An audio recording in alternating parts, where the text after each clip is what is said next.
each of the coaches kind of level recap a little bit, and then we have special awards that we will give at each level to our team, and we do this all throughout the season, not just to recognize performers in games, but also performers in practice and people who make a difference week in and week out with our program. So we'll do that. Overall, guys, as a program this week, very, very proud of our effort and our competitiveness against an 8A, I guess you could call ranked power, right? They are on an annual basis one of the top teams in the largest football class in Illinois. And you understand that. Your parents in the community probably don't understand that. They sort of are spoiled a little bit because of what the seniors did 2 years ago and last year's group and now our current seniors, the quality of football that's being played here. That team has been in the Class 8A finals, semifinals, excuse me, 4 of the last 6 years. I don't know if you knew that or not. So that was the program you competed against, okay? So 2 wins and a loss and very good games is outstanding. And sophomores, don't be too down about that again. It isn't like we're opening the season up against the Chicago Public League school, like many of our opponents do, or playing a team that it doesn't have any hope of making the playoffs. The program that you played this weekend, guys, is an excellent high school football program, as good as you could open up against. So fantastic job all the way around. All right, we will start out with our freshman coach's head coach, Coach K.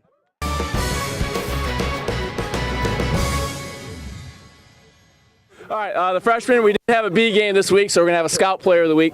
Usually we have a offensive player from our A game, a defensive player from our A game, and then a B player of the game.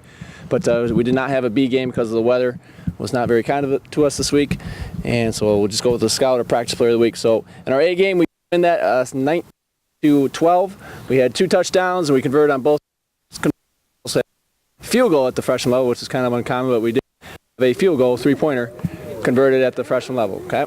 And we'll start with our practice player of the week. This young man usually comes in. We asked him to play linebacker, running back. Little Neener. Matt.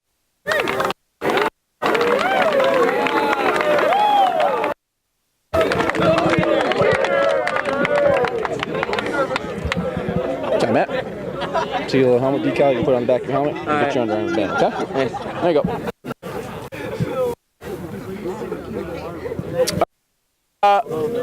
For our game on Saturday, we particular gentleman, he was our starting quarterback. He almost threw for 200 yards. We had 2 points. Mask. Teddy, come on up. Teddy. Helmet decal and underarm band. There you go. And then for our defensive player of the game, Coach Play has helped me out. How many tackles? 9.5. He's middle linebacker. He's very fast, and we like to give him a few. Connor STEJSKAL. Steak.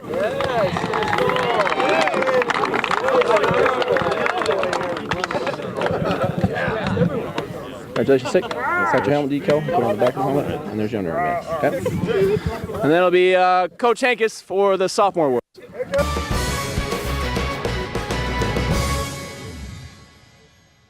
All right.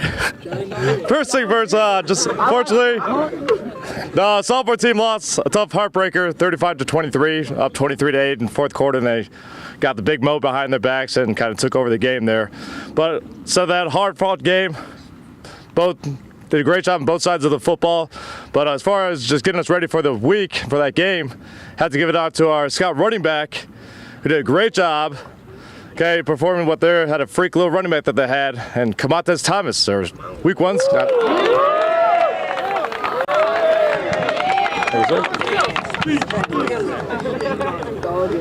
Our defensive MVP would have to go out to a kid that's first time starting at Mike Linebacker. Did a fantastic job keeping them in check. Now backside pursuit lane, so that would be Mr. Callahan.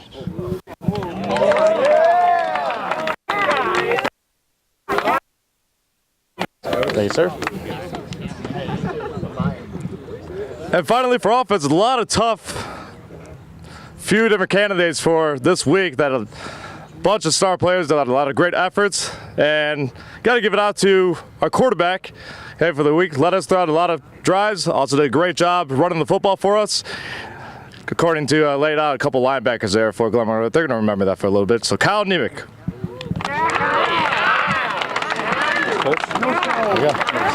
And I'll take it over varsity.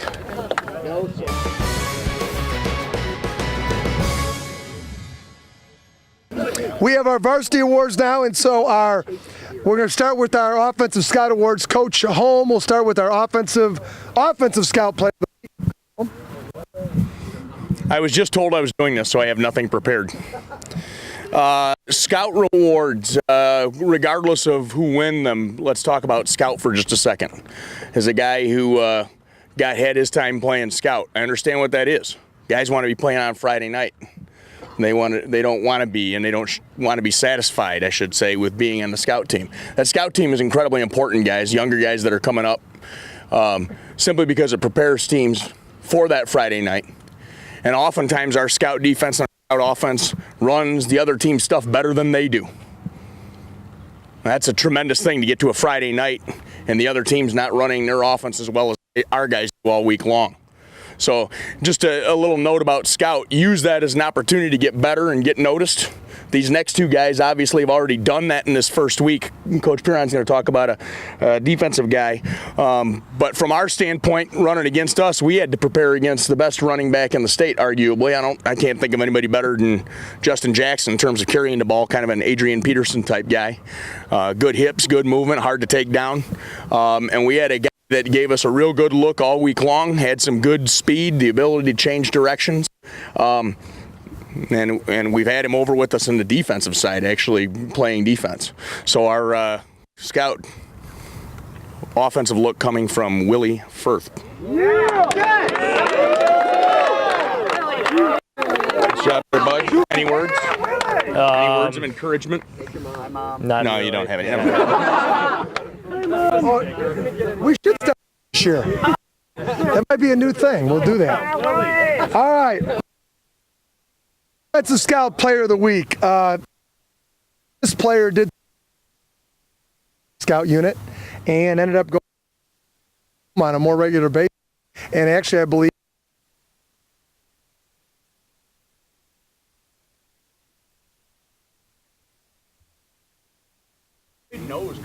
yes, could do it all. So anyhow, the week, and again, gentlemen, when you work hard and show what you can do, you'll get noticed and you'll get recognized. But more importantly, if your goal is to obviously get out there on the field, that it can happen, it will. Joy Gross.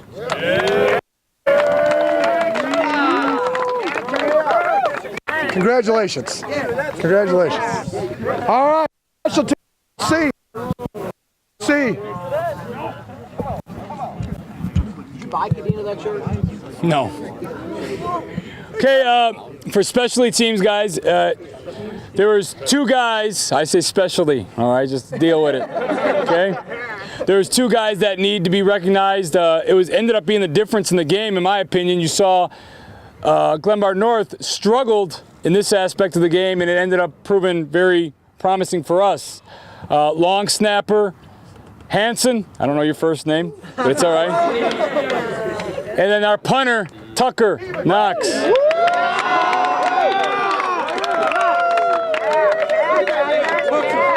Good job. Coach Holmes next. I don't know the first name, last name. Coach C, come here. For those of you out in TV land that don't know this guy, he's a new gentleman to our coaching staff and helping grow with the defense. And how many times did we think that Glenbard North was going to throw? 12. We thought they were going to throw 12 times. Their 75% run, we thought they'd throw 12 times. And this guy was walking around the building. I mean, he was like a caged lion, worried about those 12 times they were going to throw the ball. How many times did they throw? 34. 34. So just, you had a little bit more worry there at the end. Coach is in charge of our secondary, so philosophically we want to try and limit a team to to passing. We'll take away their run game. It's hard to say that you took away a run game when you got Jackson rushing for 225 yards, but we really did contain him. He had one breakaway, and then when we were able to take advantage of a couple things and get a lead, they had to do something that they don't normally do. They threw 34 times, and in those 34 passes, we hurried them 15 times, 16 times. Okay, that's pretty incredible, including 5 sacks. So a rude awakening for a junior quarterback over at Glenbard North. We had several guys that had some nice high tackle counts. Donnie had 14 tackles. Anthony had 16 tackles.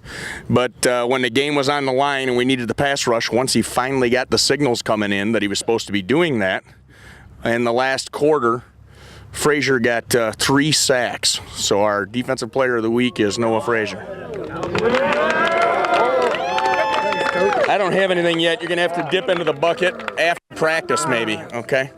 So nice job, Noah. Defense will have that challenge pass this week. How many times do you think these guys are going to throw this week? 34. Get your calculator out. They're just the opposite. Okay. Offense, Coach Gasperi. Yeah. Hey, guys, young guys, we talked about this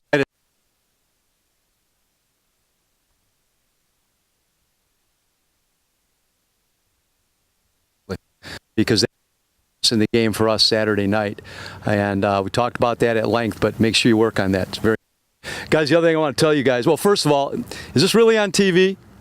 It is. All right. The thing I've always wanted to say about that, Coach, is that anybody that's watching this needs to get a life, don't you think? Seriously, I mean, who would tune this in? Honestly, guys. The other thing you need to know, guys, I didn't dress this way for you guys tonight. Okay, I was telling Mike I had a late tea time, later than normal, so I couldn't change. All I did was change my hat and my shoes for practice, so I apologize for that, Mitch. I don't want you to think I was at some picnic, just relaxing, at some barbecue. I was playing golf, something very difficult. Okay? How'd you do? It's not bad, but I don't want to brag. Okay, so not bad, not bad. So you guys don't want to play me. That's all I know. You don't want to play me. Very seriously, though, guys, we had a great effort offensively. What's exciting is we were able to score 29 points. A lot of that had to do, again, with special teams, field position, the way our defense set us up with some turnovers. But how much better we can get is what's really exciting. We had 2 guys that somewhat stood out. A little bit above everybody else, 2 of our receivers. Mike MOFFATT had a huge touchdown catch, which kind of got the momentum back on our side for us offensively. Tremendous catch, very exciting catch down in the south or the north end zone. Jordan ZWART had another one on a quick screen go. Jordan also had a big catch on a 2-point conversion, which again, 3 points was a big difference in the game. Those were our kicks in that 2-pointer. So our 2 offensive players of the week, Michael MOFFATT and Jordan ZWART.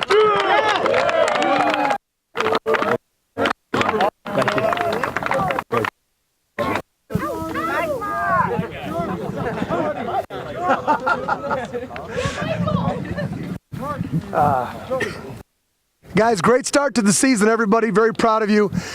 Week 1, week 2 is when most movement happens in football programs. You've always heard that. We have to get a lot better from our film study, from what we're doing on the field, and it starts with individual periods, so let's get it going. Have a great practice.